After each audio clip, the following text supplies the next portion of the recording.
ma ñëwaat ci jàmm léegi nag li ma leen di jox comme xibaar nii jamono jii may wax ak yéen yaa eu ci information yi ñuy jot ay nit yi Iran rey ci li nga xamante ne mooy pooru Haïfa capitalu Israël Tel Aviv missile Iran yi rey na fa ay nit mooy dernière information yi nga xamante ne am na biir Israël seen centre de recherche bi Iran wàccee na ko kon missile yi Iran yónnee biir Israël atterrir na biir Israël kon jamono ji Israël ñu ngi commencé compter seen i néew Israël ñu ngi commencé compter seen i néew lii mooy xibaar bi nga xamante ne instant yi jot nañ ko comme information beneen xibaar bi ma leen di jox comme information bu bàyyee ko encore ca Iran mooy militaire américain yi nekk ca Bahreïn 5e flotte américain yi plus de dizaine de personnes la gars yi rey bu ñu waxee dizaine de personnes nag jàppal ne mën na mot 10 15 20 30 jàppale soldats américains yi commencé nañ dee gars yi commencé nañ rey ay dizaine de soldats américains ci base yi nga xamante ne Iran ciblé na ko mooy xibaar yi ma leen di jox 5 bases militaires yi Iran bombardé jamono ji may wax ak yéen amaguñu rapport perte de vies humaines yi amaguñu rapport bi mooy 5 bases yi mais nag y a eu beaucoup de dégâts mooy surtout côté Arabie Saoudite Abu Dhabi les Émirats arabes Irak foofu moom mën naa ne dafa mokk rumbax Iran da koo dëbb ba mu mokk porte avion bii di Abraham Lincoln Iran visé na ko mais pour l'instant aussi bëgguma leen wax loo xamante ne amul parce que man lépp li ma leen wax da ngeen koy gis après mais jamono ji may wax ak yéen Iran dafa visé porte avion Abraham Lincoln mais dafa saturé bu ngeen déggee saturation nag mooy système de défense anti-aérienne bi Abraham Lincoln téye moo saturé mooy Abraham Lincoln nee naa leen dafa am plus de 5 systèmes de défense anti-aérienne bu ci nekk américains yi caaxaane wuñ ko Abraham Lincoln moo nekk le premier porte avion américain ci àdduna bi bu gën a baax ci àdduna bi mooy Abraham Lincoln am la plus de 5 systèmes de défense anti-aérienne muy wax naa leen ko le patriote américain li may ñaanal yàlla Iran yëpp ma gëm Iran war na am dëgg mais aussi damay wax doole Amérique dafa am doole Israël dafa am doole c'est pas que man duma fanatique c'est pas que parce que dama ànd ak Iran rek may wax lu dul dëgg jomb naa leen wax lu dul dëgg jomb naa loolu li ma ànd ak Iran États-Unis Israël ñaf-ñafal nañ Iran oh kii di yàq sama live kii di ma woon yàq sama live ah kon donc gars yi jël leen sama numéro bi ngeen yónnee ma ci message bi 76 bindu leen ko ci commentaire yi 726 15 20 jël leen numéro commando by WhatsApp bi képp ku am xibaar bu may envoyé 76 ngay def 726 15 20 plus 221 76 726 15 du ma jël téléphone parce que mën naa jël téléphone gars yi localisé ma fëgg ma missile waaw numéro baa ngi nii ku am xibaar bu may partagé daal ma jox leen ko ngeen am ko ñu am ko ku ma ci woo du ma la jël waaw ay nga pare nga may woo téléphone naan commando ba allo yow rek laay topp nga bugg maa jël du ma nangu de ba gars yi di ma localisé fii di may naan biw ku am message daal yónnee ma ko plus 221 76 726 15 20 76 726 15 20 numéro baa ngi nii ñu bëri ci yéen ñu ngi ma koy demandé sa numéro lañu soxla sa numéro xaw ma lu ngeen koy doxee numéro baa ngi nii man ragaluma loolu waaw numéro baa ngi nii plus 221 76 726 15 20 États-Unis ak Israël wax naa leen li Iran bombardé résumé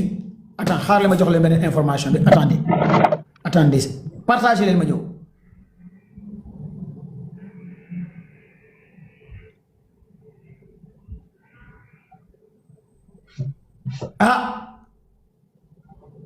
lii de xibaar bu bees la l'information combinaison entre Chine ak Russie lan la ñuy wax ñu ne les Américains ak Israël ne peuvent pas être de recours à armes nucléaires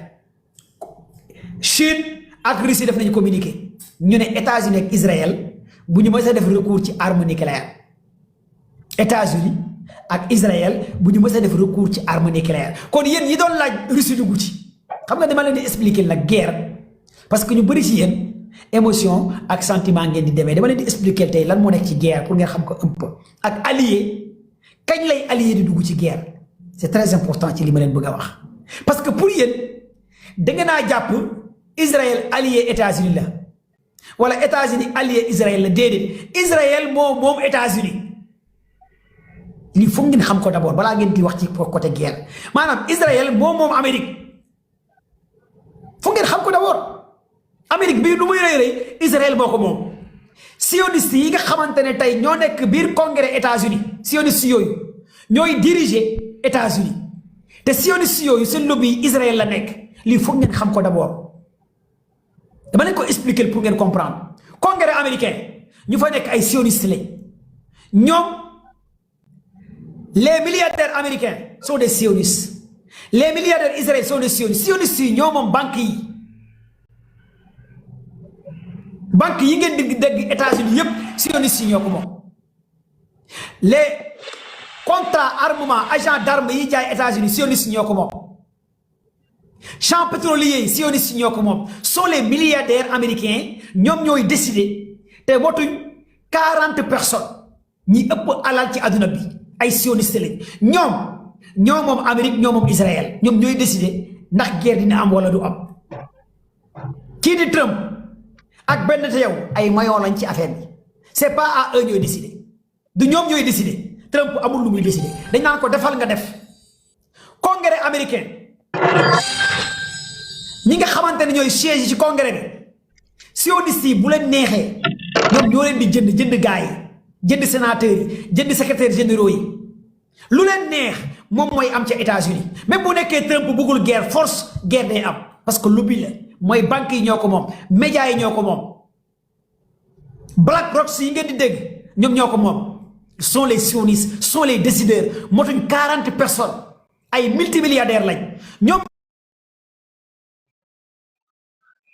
ñooy décider lan mooy am ak lan moo dul am lii foog ngeen xam ko d'abord ngeen xam ne que ay benn te yow maillon la ci affaire bi Trump maillon la ci affaire bi mu neex ko mu naqari ko day guerre parce que lii la waxoon campagne am dafa bokkoon ci dossier campagne Trump est-ce que yéen a comprendre un peu parce que nag foog ñu expliquer leen un peu ci géopolitique ngeen xam lan bu leen foog ne que Trump moo bëgg a guerre déedéet wala benn te yow moo bëgg a guerre mbir mi du noonu lay demee est-ce que yéen a comprendre un peu ma jox leen yeneen xibaar yi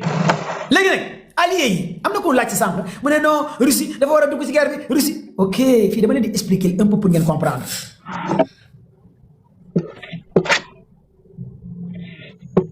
Russie xoolal kii di laaj ndax am na ay frappe tey gars yi di troisième gars yi di guerre nga ndax am na frappe te yow foo nekkoon yow da ngaa mës a laaj heure bi yow heure bi boo gisee ma laaj rek jàpp ne l'heure est grave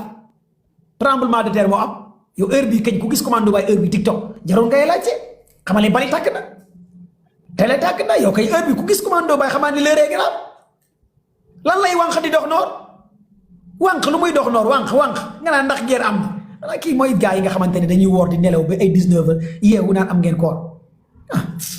am na ñoo xamante ne man vraiment jaaxal nañ ma quoi léegi fii li ngeen war a comprendre mooy am na ku doon demande sànq alliés yi ndax Russie da ciy dugg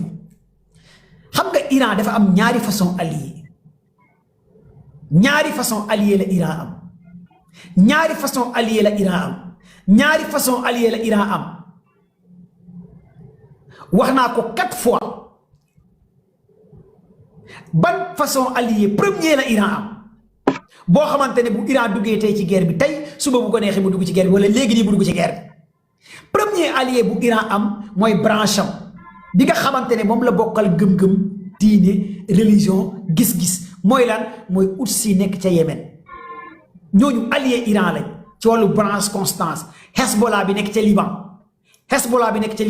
jihad islamique bu nekk ca Irak Hamas bu nekk ca Gaza ñooñu ay alliés Iran lañ par constance comme ñun comme man commando Baye ak sama mouvement fédérateur des patriotes du Sénégal ni ma nekkee allié ak Sonko ma gëm Sonko même su nekkee gëwuma benn parti politique ma nekk allié direct ak Sonko nga xam ne gëm-gëmu Sonko gis-gisu Sonko dama ko gëm dama nawloo gis-gisam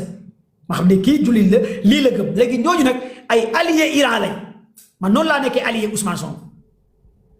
gëwuma benn leader politique bu dul Sonko parce que gëm naa ne moom moo mën a changer Sénégal gëm naa ne moom Ousmane Sonko li ma gëm ak fi ma bëgg a jëm ak li ma gisee àdduna bi moom laa gis politicien boo xamante ne xam naa ne kii ku ko def président dina changer Sénégal Ousmane Sonko mu sell bi yàlla ba koy wax ragal péete day xañee wërsëg ragal péete day xañee wërsëg ragal péete day xañee wërsëg mooy sama leader te moom laa gëm point léegi nag fii allié Iran yi mooy Hezbollah mooy par constance ak religion ak gëm-gëm mooy ut si nekk ca Yémen mooy jihad islamique ca Irak mooy Hezbollah mooy Hamas léegi nag beneen allié Iran bi nga xamante ne du religion du dara réew la mooy Russie allié Iran la mais Russie réew la Chine allié Iran la Chine réew la Corée du Nord allié Iran la et cetera mais yow mi demandé pourquoi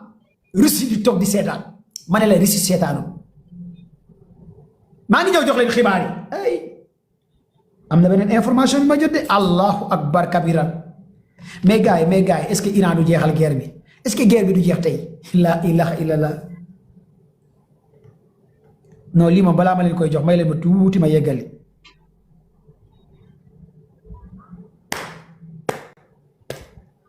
ha ilaha illallah wala xawla wala xawwata illa billahi lu ci tegu boo ne wala xawla wala xawwata illa billahi lan moo ci tegu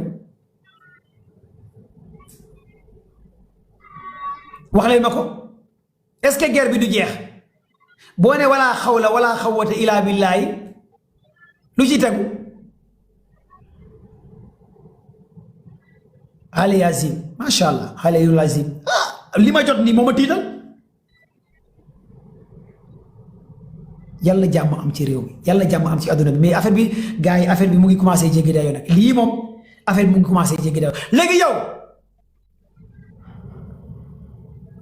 yow mi demande Russie lan lay xaar Russie tey bu duggee ci guerre bi léegi nii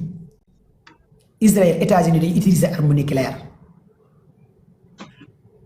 parce que bu du nekkati guerre non conventionnelle est-ce que yaa ngi dégg li ma lay wax d'abord te Russie dafa signé ay traité nucléaire daa am nu muy demee d'abord tey France bu duggoon ci guerre bi Russie day dugg ci guerre bi Allemagne bu duggoon ci guerre bi di jàppale États-Unis Chine ak Russie dañuy dugg ci guerre bi est-ce que yéen a ngi dégg fii fu may expliquer leen un peu ngeen comprendre ku nekk da ngay xaar parce que OTAN est là est-ce que yéen a ngi comprendre un peu étape par étape la yéen ñi yàkkamti bu leen yàkkamti maa ngi leen naa leen jox xibaar yi da ngeen di xaar foog ngeen toog xaar ma jox leen xibaar yi parce que lépp lu ngeen soxla ci man la am toog leen xaar dama leen di jox léegi xibaar yi mais dama leen di expliquer un peu pour ñi yàkkamti naan Russie nangam Chine nangam dafa war a ñëw loolu gars yi il faut que bu leen demee émotion xam ngeen guerre duñ ne bërët nga joxe li nga am déedéet dafa am 5 façons de guerre bu am 5 façons de guerre moo am bërët rek nga joxe li nga am lépp toog Iran du ko def est-ce que yéen comprendre guerre dafa am étape par étape dafa am niveau 1 premier jour niveau 1 ngeen di taxawee deuxième jour niveau 2 troisième jour niveau 3 quatrième jour cinquième jour foofu nag moo gën a dangereux ci guerre surtout bu ñu àggee entre quatrième ak cinquième jour xam ngeen la guerre des 12 jours bi Iran def ak Israël à partir de 7e jour juin 2025 man commando baay maa leen koy wax parce que dama fi tokkoon di live ak yéen guerre bi fukki fan ak ñaar la am est-ce que xam ngeen ban jour la Iran utiliser ses missiles balistiques et ses missiles hypersoniques 7e jour la Iran doog a utiliser les missiles hypersoniques et les missiles balistiques gars yéen a ngi suivre wala suivre leen yéen a ngi suivre wala suivre leen mooy juin 2025 bi Iran di gatsa ak Israël la guerre des 12 jours 7e jour la Iran doog a utiliser ses missiles hypersoniques et ses missiles balistiques kon donc nag instant yi tey la gars yi tàmbale xew mi tey la doog a door gars yi ñu ngi ngénte xale bi laax bi lekk guñ laax bi jeexagul gaa yaa ngi ndekki am na ñoo xamante ni ndekkee guñ añ ñu ngi togg añi pareeguñ añi ngoon gi am na daxin yàgg naa marqué ngénte de tant que lekkuma daxin du ma ñibbi temps booy xam nga ngénte dafa am 3 étapes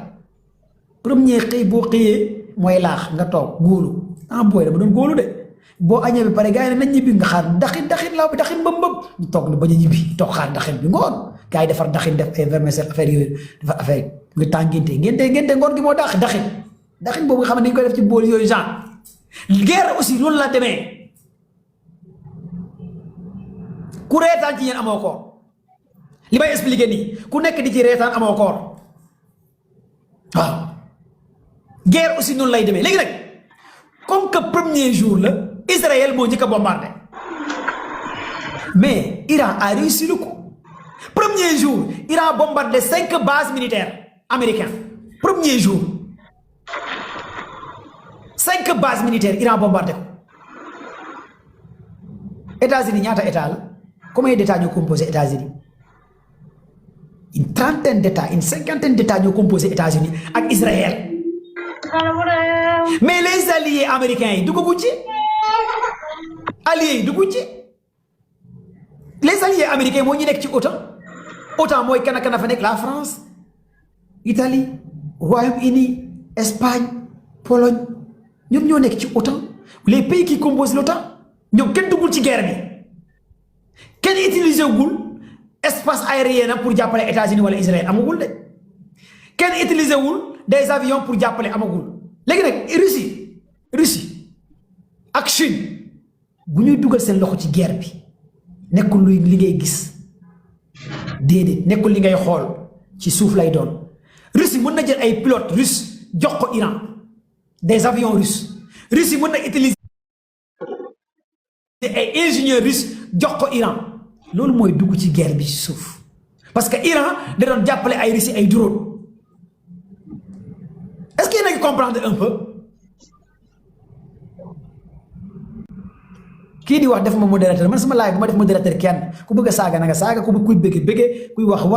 man loolu safuma I don't care man musuma def modérateur 2019 2020 ba tey maa ngi ci TikTok ay modérateur nii ma jox la modérateur nga war a modéré nga xool say noonu nga bloqué leen bloqué kii muté kii bloqué kii nekk ma ci yooyu man bloqué wu ma kenn muté wu ma kenn lu mu neex waaye wax ñi nga xamante ne seen yaay yi saaga lañ leen yaree nañ ma saaga ñi nga xamante ne am nañ xam-xam nañ seetaan ñi nga xamante ne bëgguñ leneen xool leneen nit ku nekk bako am nañ ko bindee ñu taluñ yenn yi mon frère bàyyi leen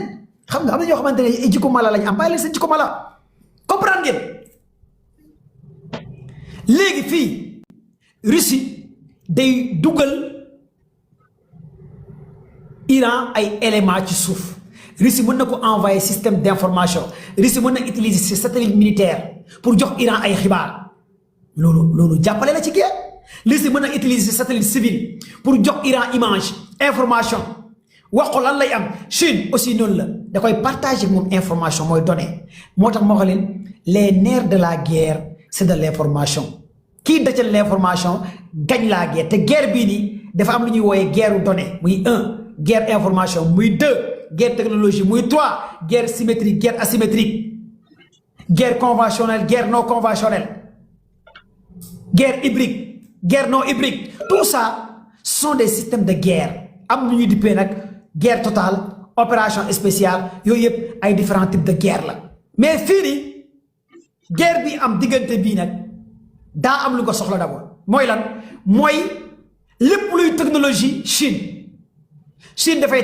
tester sa technologie li ñuy wooyee terrain d'essai maanaam Russie tey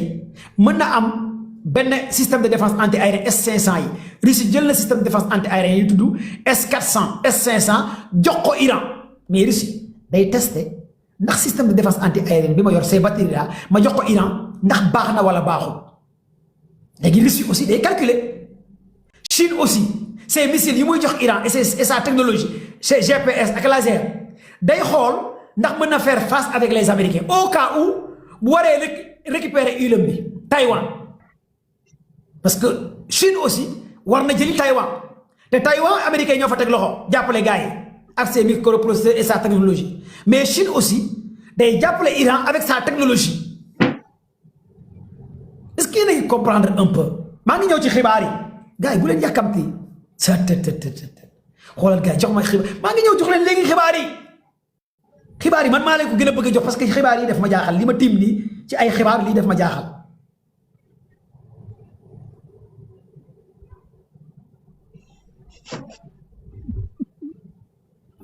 est-ce que yéen a comprendre un peu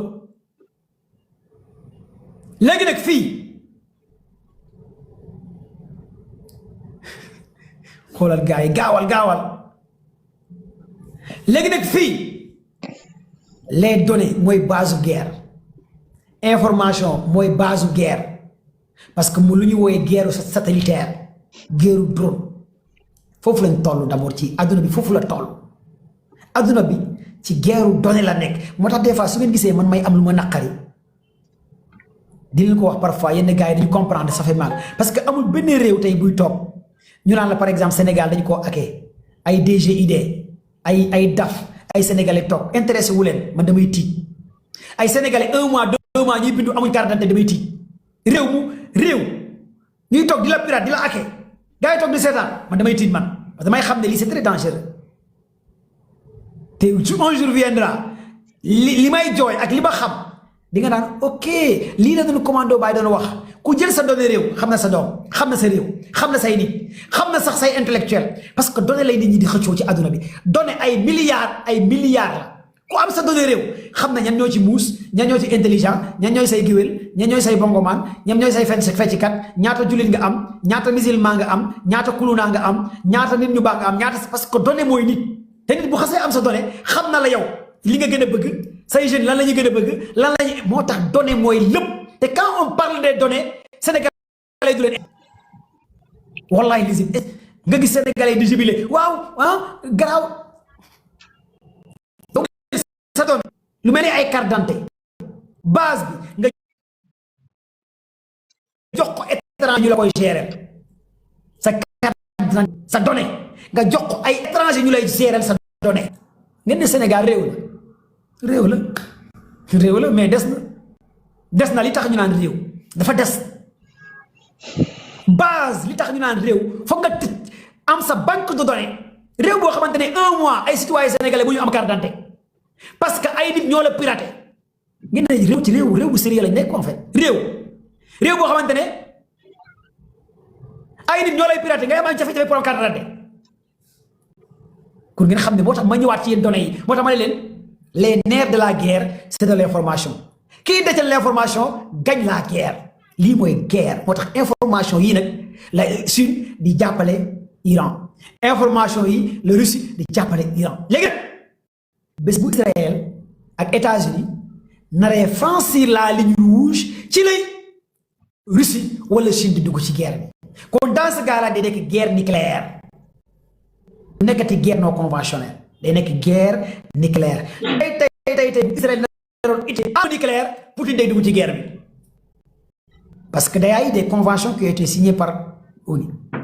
tey bu Israël naroon utiliser ay bombe yoo xamante ne d'origine oxygène wala nangam wala bombe yoo xamante ne c'est gaz carbonique la wala États-Unis Israël day dugg ci guerre bi et Russie day dugg ci guerre bi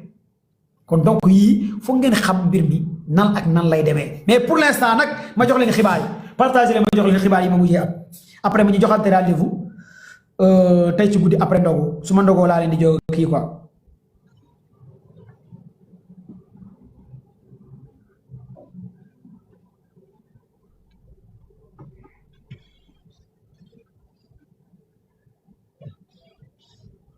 image bii laa leen di jox ngeen xool image bii laa leen di jox ngeen xool ma expliqué gis ngeen image bii voyez gis ngeen lii mooy 5e flotte américain bi nekk fi nga xamante ne Bahreïn moom la gars yi éliminé un responsable américain confirme les infractions et les dégâts et le nombre de personnes qui a été tué américains yi jotuñ ko confirmer kon jàpp leen ne que 5e flotte américain mooy QG quartier général 5e flotte bi nekk fi nga xamante ne Bahreïn gars yi éliminé nañ ko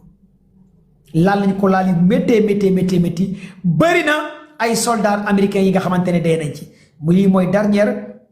information bi ma leen di jox fii ci côté boobu nouvelle attaque sur les Émirats arabes le ministère de la défense Émirats arabes confirme une attaque de missiles balistiques iraniens a visé la base Al Dhafra. L'espace aérien est partiellement fermé par les Émirats arabes beaucoup de dégâts encore am na fa ci côté Arabie Saoudite ak Émirats arabes gars yi rey nañ fa ay nit ci attaque yi nga xamante ni def na ko média Iran leen ko kii la doon gars yi doon dee na deewul le commandant iranien Amir Khatami kii mooy Amir Khatami kii baa jii nii kii mooy commandant bi kii la doon gars yi ne dee na deewul mu génn na ci télévision bi di wax Amir Khatami confirmé ni que deewul ba léegi mu ngi diriger li nga xamante ne mooy commandant bi. L'Iran a riposté par des tirs de missiles et de drones notamment à Jérusalem et des bases américaines dans le Moyen-Orient beaucoup de pertes de vie et des matériels et des moyens militaires. Allahu akbar kabira.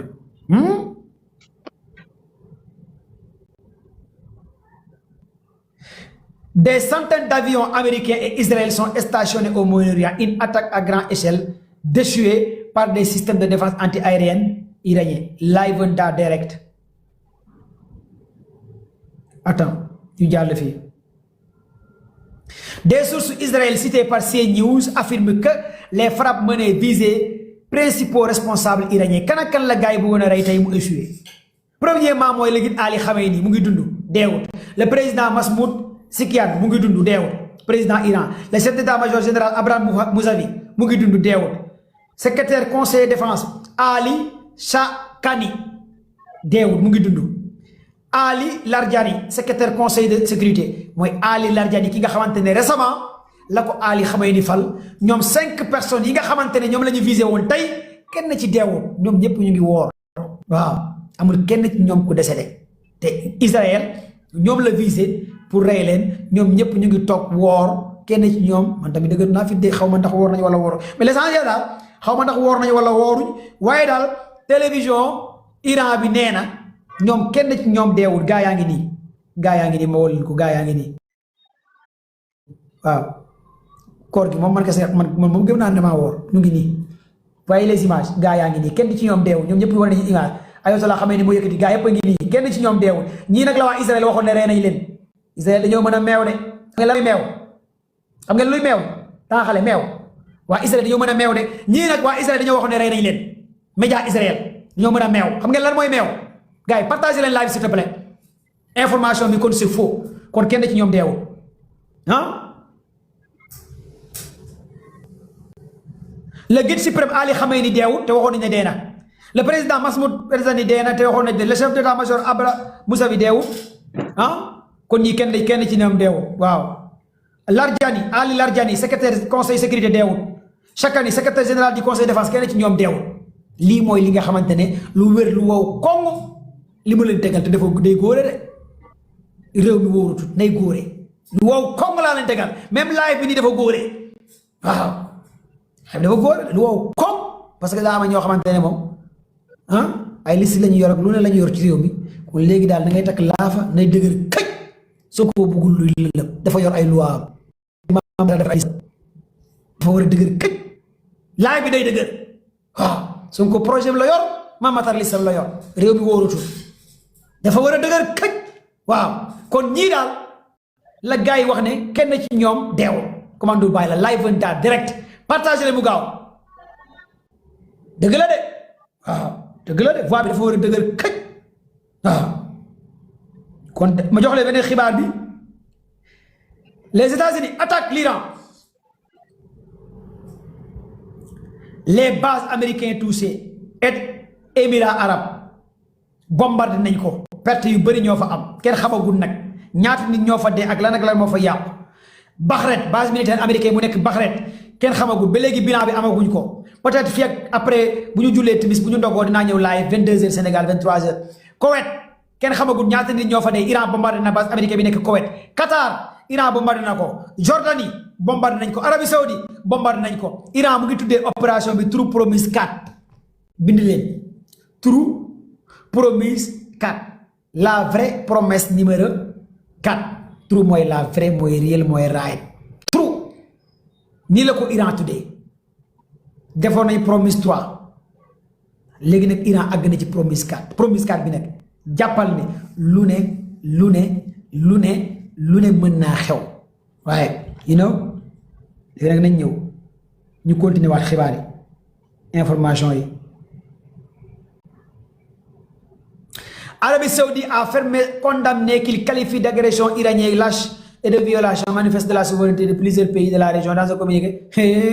waa Arabie Saoudite ngeen bañ a dugg ci waa Arabie Saoudite daal nee nañ Iran lu mu def ànduñ ci merlu nañ naqaru nañ li tax Iran bombardé fa seen réew seen dëkk Arabie Saoudite loolu la ñuy wax de nee nañ ñu ngi mer parce que nee nañ ñoom seen yoon nekku ci Iran mu ngi leen di bombardé Arabie Saoudite ngeen réglé seen umra ak seen aji Makka bu ngeen sàgganee Iran tere leen ko rek aca rek des images épiques d'une attaque contre Iran les voitures ont été projetées te ngeen réglé seen kii boobu rek ba aji Makka bi jàll. Israël a tué des dirigeants iraniens clés selon les médias Israël nee na rey na ay kii Israël nee na rey na ay nit ca Iran ngeen déglu ma wax leen information bii nag moo ma tiitaloon sànq dama xamul ndax c'est avéré ou c'est pas avéré mais déglu leen ma wax leen ñan la waa Israël ne rey nañ leen foogoon naa missile mooy ñëw de ma déggee fenêtre bi naan gëjëg moo tax ma def ni sama bopp bi pour man missile mooy ñëw dëkk bi wóorul de ma dëgg affaire bi moo tax des fois may def ni sama bopp bi ma benn missile lañ may waaj a fëgg nii sax moom wóorul di da ngay def nii des fois moo tax des fois booy dox sax xoola kii nii waaw Israël a tué des dirigeants iraniens clés selon les médias israéliens l'attaque Israël aurait tué le ministre iranien de la défense Israël nee nañ rey nañ ministre iranien de la défense mu ngi tudd Aziz Naziraz ministre iranien de la défense le chef du pouvoir judiciaire Sholom Hussein ki nga xamante ne moo jiite pouvoir judiciaire bi rey nañ ko selon Israël et le commandant en chef de l'armée Amir Khatami mi ngi waxoon deewut Israël nee na rey na ko kon Israël nee na rey nañ ñeenti nit ci commandant yi léegi nag Israël nee na rey na Israël wax nañu mu rey léegi nag ñu déglu gaa yi ndax ñooñu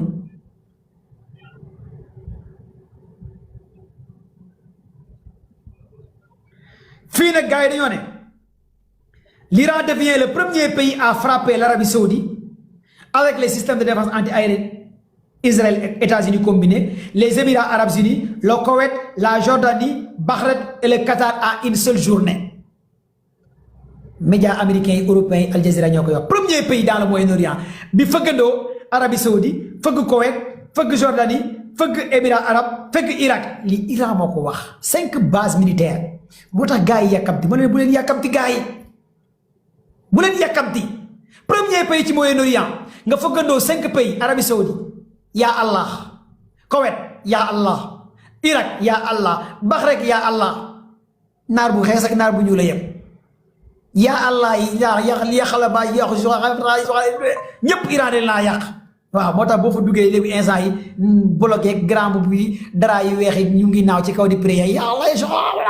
ya war xam nga subhanallah xaw na ngeen bi Iran mu ngi leen di ñaf-ñafal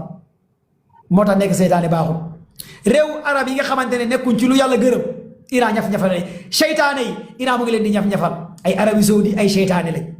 Irak Qatar Bahreïn ñépp ñuy jàppale américains yi Iran ñaf-ñafal na leen Iran mu ngi yar gaay yi premier réew bu ñaf-ñafal gaay yi te waxoon na ko de def na ko kon yéen ñi naan Iran def leen dànk rek bu leen yàkkamti xew bi waaw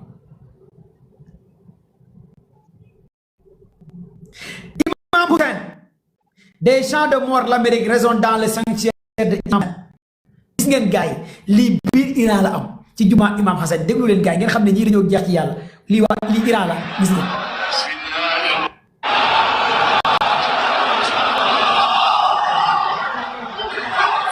gis ngeen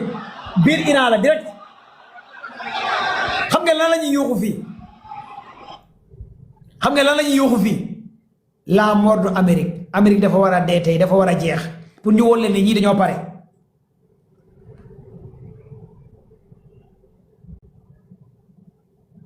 non gars yi nag fii nag dama leen di liiral li ma ñëw 120 missiles iraniens sur Tel Aviv plus de feu massif en cours le dôme de fer est saturé des impacts directs sont signalés Tel Aviv est en état de choc absolu lii mooy xibaar bi ma jaaxaloon gars yi Israël nee na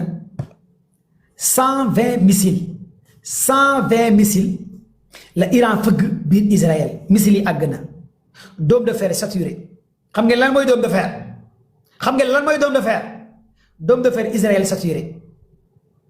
120 missiles Iran wàccee na ko tey biir Israël au delà 5 bases militaires yi nga xamante ne fa gën a ko 120 missiles selon les médias ERS 120 missiles dôme de fer bi dafa saturé instant yi dôme de fer mooy lan mooy système de défense anti-aérienne bi téye missile xam nga missile bu ñëwee daa am lu leen di téye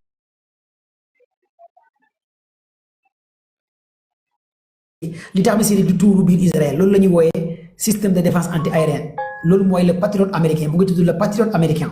beneen bi États-Unis di ko jàppale ci li nga xamante ne mooy dôme de fer le patriote américain ñoo ko moom mais Israël ñoo moom le dôme de fer ak yeneen système de défense anti-aérienne mais instant yi d'après les services de renseignement Israël dafa saturé saturation bi foo ko déggee nag mooy missile yi dañuy bëtt di jàll comme nawetu Sénégal mbënd mi passé waaw nawet bi suñu nawet nag nawetu Macky Sall la comme nawet bi ñëw Touba inondé Kaolack inondé nawet bi Diomaye du nawetu Sonko nawetu Macky Sall la comme nawet bi du fi nekkee woon nawet bi bëri mbënd nga xam ne kenn mënul ko dara loolu moo xew sa Israël nawetu Macky Sall la waaw du suñu nawet comprendre ngeen no bàyyil gars yi bëggee gars grawul les jarul bloqué lii nag mooy li am dôme de fer bi moo saturé missile yi day wàcc kon jàppal ne am na inondation ca Israël jamono ji bilan bi nag xaar leen tuuti ma wax leen bilan bi ñaata la ak li am ak nangam nee naa leen tey xaar leen live bi 22h après bu ñu kiyee bi pare bu ñu kiyee bi pare bu ñu ndogoo bi pare man moom tey sama koor gi moom tey sama koor gi vraiment tey sama koor gi kii na quoi sama koor gi moom tey franchement par là tey moom waru moon war quoi te xam naa ne yàlla dina ma ko jégal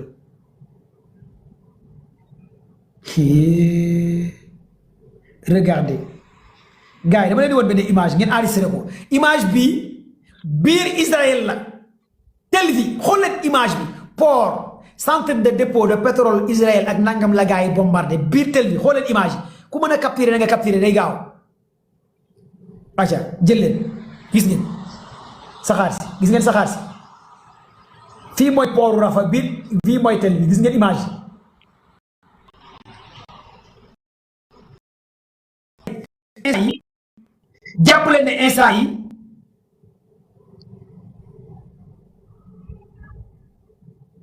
jàpp leen ne instant yi biir Israël gaa yi ñu ngi koy wàccee Allahu akbar kabira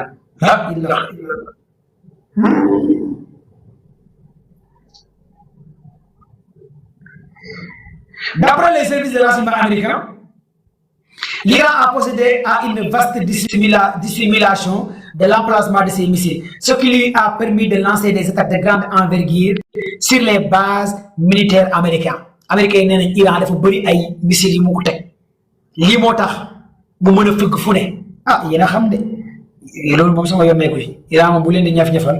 ngeen di génne ay xibaar Iran man sama yoon nekku ci. Le nombre de morts de l'attaque israélienne contre l'école primaire pour les filles de Miram en Iran atteint 40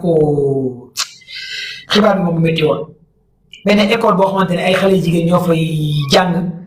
Iran xale dañuy ijab di muuru ay école jigéen kese waa Israël États-Unis ren fa 40 xale jigéen ak 50 blessés 40 filles ay xale yu muuru nii ndeysaan ay école boo xamante ne ay jigéen kese lañ Israël moo ko bombardé rey fa 40 xale jigéen am ay 50 xale jigéen yu blessés. École looy bombardé école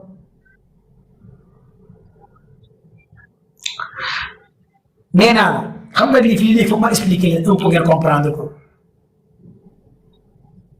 kii nee na lu tax France 24 bi joxe information tey très bien lii nag moo tax ma yàgg di leen wax média tubaab bi duñu dara parce que sioniste yi ñoo ko moom lobby yi ñoo ko moom média tubaab bi tey ngay doog a xam duñu ay média ay RFI ay BFM ay LCI ay France 24 nangam yéen la ñuy nax ay Le Monde gis nga de yéen a ngi commencé yeewu xam nga kii dafa jàppoon ne France 24 RFI média la du ñu ay média ñoom ñu leen moom ñoom lay Iran di ñaf-ñafal mooy sioniste yi ñoo leen moom lobby yi ñoo leen moom mon frère lii laa bëgg ngeen xam lii kese moo tax may laaj di leen wax lii li may def nii mënu ma ko def Facebook li may def nii mënu ma ko def YouTube bu nekkoon Facebook wala YouTube bloqué nañ ma bu yàgg mais parce que TikTok chinois ñoo ko moom il dit ce qu'il arrange les Français les médias français et certains médias anglais il dit ce qui arrange États-Unis ak Israël parce que ñoom ñëpp ñoo bëgg l'islam daanu Iran def kat appui parce que nouvel ordre mondial moo taxaw il faut ngeen xam ne guerre bi guerre religion la d'abord pour yéen lan moo tax yéefee yi attaqué biir weeru koor pour yéen lan moo tax Israël ak États-Unis bàyyi ba biir weeru koor attaqué Iran pour yéen jaaxal moo tax bu ngeen fi nekkee di bëgg ji di leen bëgg wala di am empathie ci ñoom man de damay xam ne yéen ban diine ngeen di jaam lu gën a bon ci lu yàlla bind mooy sioniste yéen da nga comprendre sax gaay da ngeen a xamul sax gaay lu gën a bon ci lu yàlla bind mooy sioniste wallaay lii lu gën a bon ci lu yàlla bind ci kaw suuf mooy sioniste ku gën a bañ jullit mooy sioniste yi ngeen baal ma ci kàddu yi ñoom dañoo jàppee ni jullit comme ay mala ñu jullit ñoom ko amuñ ci ñun considération ñoom seen berger allemand yi ñoo leen gën a jullit ñi seen berger allemand yi ngay gis xaj ñoo leen gën a jullit non sans blague les sionistes laa leen wax amuñ benn considération envers ñun foog ngeen xamul idéologie boobu d'abord ay lobby franc-maçon la ñoo xamante ne gëmuñ dara gëmuñ ko lii foog ngeen xam ko d'abord foog ngeen xam ban logique lay sioniste di demee ñoom nan la ñuy réagir ñoom amuñ considération ci ku naan ashhadu an la ilaha illallah ashhadu anna muhammad rasulullah amuñ ci benn considération les sionistes lii du xel bu nekk xoolal ni ñuy woowee waa Iran les ayatollahs on va les écraser les ayatollahs xam ngeen mooy la comme nga ne par exemple ñu naan xalif généraux les xalif Sénégal ñu leen di woowee les xalif généraux mooy xool tey boo taxawoon Sénégal nga naan seen xalif généraux yi amul ñu njëriñ boo ko waxoon Sénégal yi lay lekk ci Sénégal tey bu amee jàmm xalif généraux yi léegi ñu ne njiit diine yi ñoo yàq adduna bi kilifa diine yi ñoom dañoo kilifa diine yi ñoo yàq démocratie loolu mooy idéologie Israël ak États-Unis ñu ne kilifa diine yi sëriñ si ñooñu ay sëriñ ñoo yàq seen démocratie ñoo leen di yàqal ñoom lu ñu gëm ñoor ay genre kilifa diine warta am ay sëriñ warta am ay imam yi ayatollah yi waruñoo am comprendre nga ñoo gëm ñoom da ngaa war a ñëw seen culture dugg ci ñoom ngay naan ngay mandi di dem ay instant di béggee di xappi ñun loolu mooy démocratie seen doctrine bi la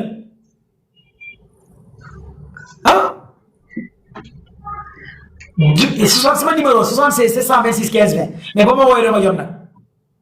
ba ma woowee doo ma jot bu nekkee rek maa bëgg a woo nag doo ma jot ba ma envoyé message bi naa ko jot mais quand tu appelles ça va ci loo nekk commando baay doo ma jot message WhatsApp doo ma jot boo ma yónnee message di nga ko gis mais quand tu woo ma moom numéro bi moom boo ci envoyé ay message dinaa ko gis naa ko léegi mais ku ma ci woo 76 726 15 20 waaw 76 726 15 20 mooy numéro WhatsApp bi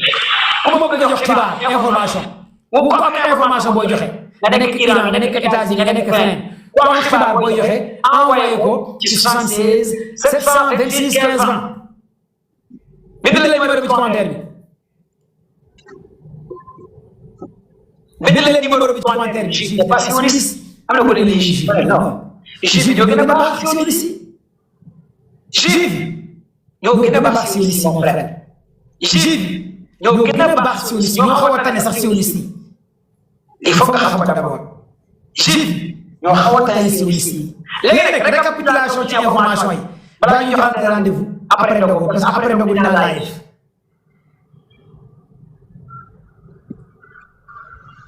attends ma jox leen dernière information yi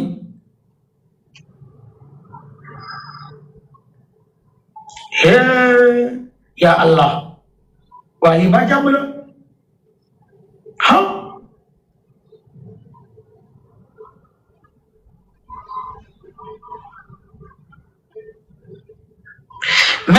message radio Alpha Bravo Charlie Delta Iran wax na une source militaire iranienne indique immédiatement tous les intérêts américains dans le Moyen-Orient. Israël doit être attaqué largement, massivement. Oh là, il hein?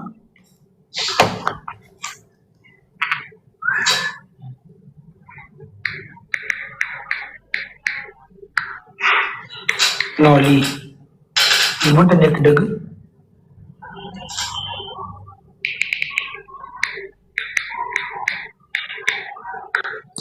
waaw xam nga portable bi planqué moom su ma leen ko joxee damay arrêté live bi moo tax portable bi planqué gars yi moom la ñu bëgg bloqué wala li moom yow su ma leen ko joxee damay arrêté live bi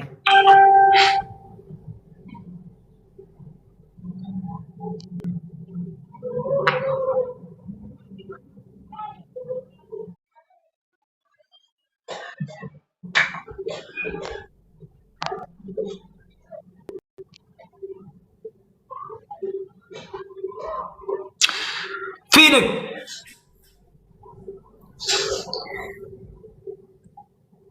des sources confidentielles indiquent qu'un porte-avions américain a été touché Gérard Ford la wala Abraham Lincoln la kenn xamagul am na wala amul mais jàppale ne daal am na 4 réseaux yi wane que ne Iran laal na benn porte-avions américain ban porte-avions américain lañ laal Gérard Ford wala Abraham Lincoln 24 heures benn journée nga laal porte-avions donc Iran bu laalee porte-avions américain mooy guerre bi jeex na mooy bâtiment mooy non base militaire volante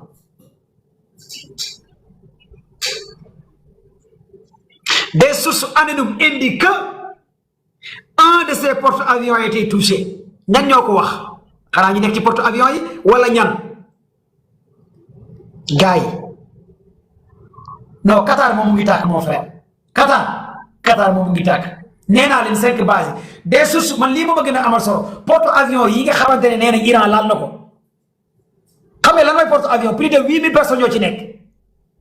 Iran bu daanelee porte-avions américain tey premier jour de guerre Amérique rëpp def 4 appui kon jàpp leen ne guerre bi jeex na Trump gars yi dañu koy wàccee Donald Trump américain dañu koy wàccee du yeggali mandat bi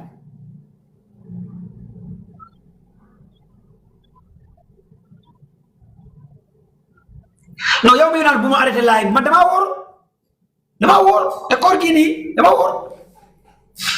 moo nekkoon sax nag ma yónnee ndogu ay suba mais foog ñu dem ba ma toogu instant yi nii tuuti laa dese salive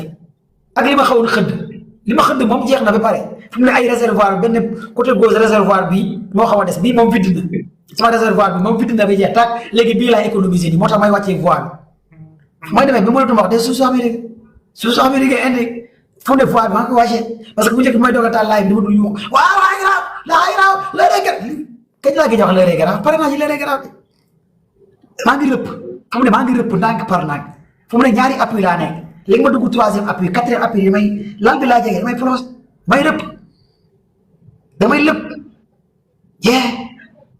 damay rëpp nii des sources américains indi su ma demee ba àgg des sources américains indi porte-avions américain xaaral ma xool xibaar yi kii nee na États-Unis la nekk information la ma envoyé may leen ma tuuti gars yi commando baay moo xew de commando baay dañu jox xibaar yi de may leen ma tuuti gars yi partagé live bi joxe leen message ci numéro bi ma xool WhatsApp bi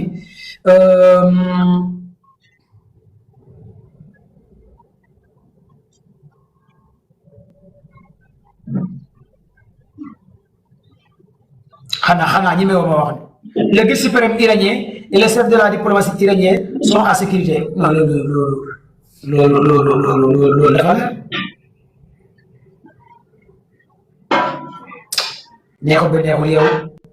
yow dinaa la bloqué yow mi woon Amérique dinaa la jox xibaar naan ma yow lay topp woo ma après dañ maa neex non numéro Amérique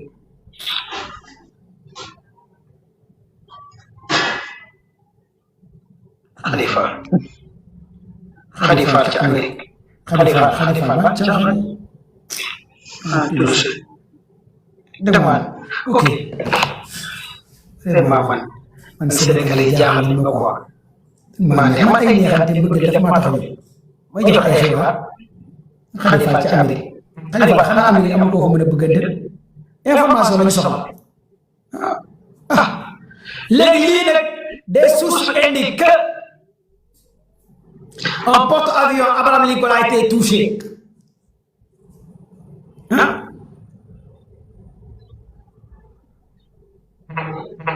Maguette Mbaye non xam naa am nañu am maam Diarra am nañu naan commande ba dafa ko man damaa koo de dama koo man mu ngi nii dama lay jox xibaar information ma tijji man la Khalifa ci Amérique dañ maa ne yow laay topp yow li di wax ay guerre man la Khalifa ci Amérique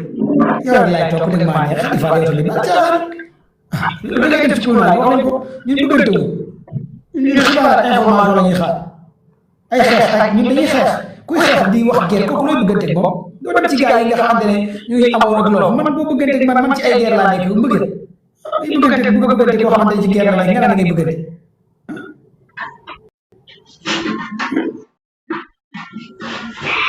ko di laaj di wax ci ay guerre ngay bëggante ko waaye tamit booy bëggante kay ngay bëggante ñi nga xamante ne ci ay jàmm la ñuy woote wax ci ay guerre ngay dem ci jàmm bëgg problème rek xanaa bëggeel missile lay doon wala bëggeel bi moom bëggeel missile ak drone ak kii lay doon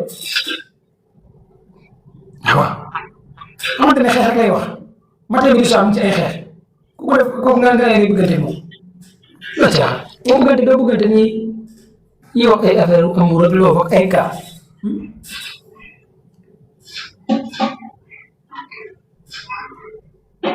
xawaa kii ne ma commando ba lekkal guerre bi zi bu sum dama leen di laaj rek man dama joxe sama numéro pour moom mu jox ma information xale bu jigéen bi au lieu que mu jox ma information ne ma sali commando man la Khalifa ca Amérique dama laa bëgg rek maa neex xam nga lii waaw yéen ñi tudd Khalifa baal leen ma xadi yëpp baal leen ma képp ku tudd xadi ci laaj maa ngi jégalu Khalifa moo leen kuy wax ay guerre ay missile ay duru ay xeex kooku looy bëggante moom